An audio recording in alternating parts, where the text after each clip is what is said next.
All right, to begin our clay bird, you're going to take your clay and separate it into 3 equal parts. That way you have 2 for pinch pots and 1 for extra details. So I am going to roll this clay into a nice smooth sphere. I'm kind of just packing it like I would a snowball. It doesn't have to be perfect. My thumb is going to push in, not through, just in. My thumb's going to stay in there, and I am going to use my fingertips, not nails, but the tips to pinch and turn. So I'm pinching and turning, trying to get it out about 4 sides. Now it's big enough that both of my thumbs can fit in there, and I'm going to continue to pinch.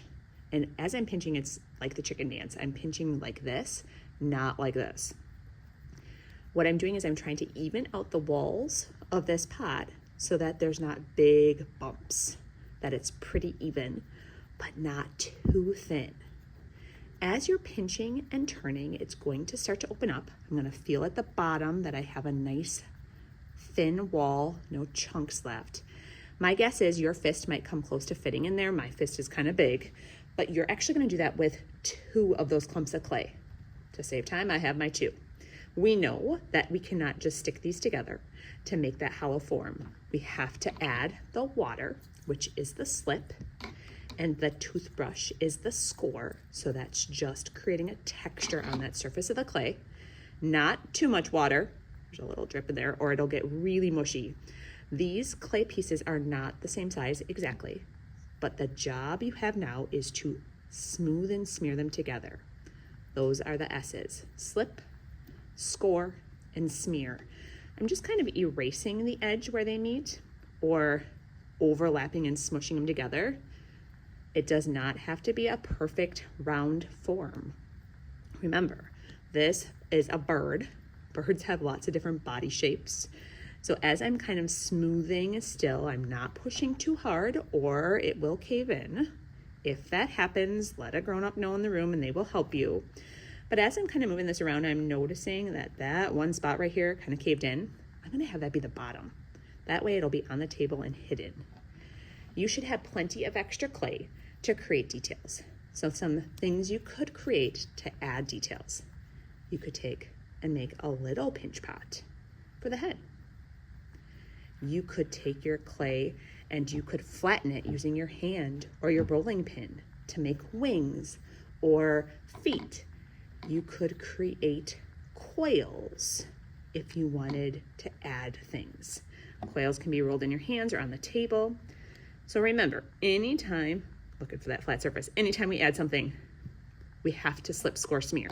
So that means I am adding that clay glue, and I am not just hoping it stays on there. I've got to erase those spots that they've been touching. That's the smear part, the really important part. I'm smoothing it, making it look nice and neat. I have flattened some pieces out and used a clay tool to cut them. I like to use triangles or curved edges, curved ovals for the wings. When I add the wings, I do want them to stick straight out, but to get them to attach really nicely, I'm actually going to lay it down flat so I can smear them together really well, and then I can bend them out. That's a really safe attachment that will stay on much nicer than just trying to get them to touch sticking straight out right away. All right, the feet. So sometimes kids want long feet or tall legs. If you do that, you kind of have to have it look like it's sitting on the table. The clay is not going to support a long leg.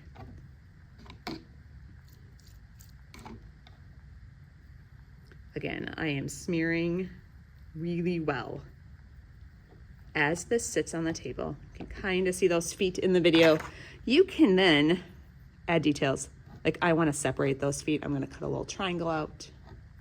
You could add toes or webbed feet. I'm looking for a popsicle stick. I think those work kind of cool for textures. Other things that you might want to think about adding. I find it easier to just add a clump of clay and form it into the beak if you want a beak. That way I know I can slip and score and smooth that beak on really easily. And then because it's clay, I can form it into the beak I want. Sometimes kids want an open beak. I am going to show you with one of those sharp tools. You can open it kind of by slicing this way. You could add eyes. You could use a tool to push eyes in. You could use a tool to create some textures.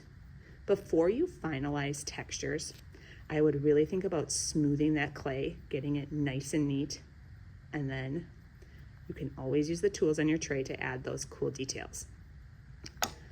A finished work will have something on it that has a bird-like quality.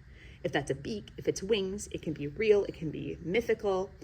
The really, really important part at the end is to get your name or initials on the bottom. And to help air circulate in the kiln, you need to find a tool and poke a hole in the bottom. That's going to allow air movement through so that you don't have an explosion when it's baked in the kiln.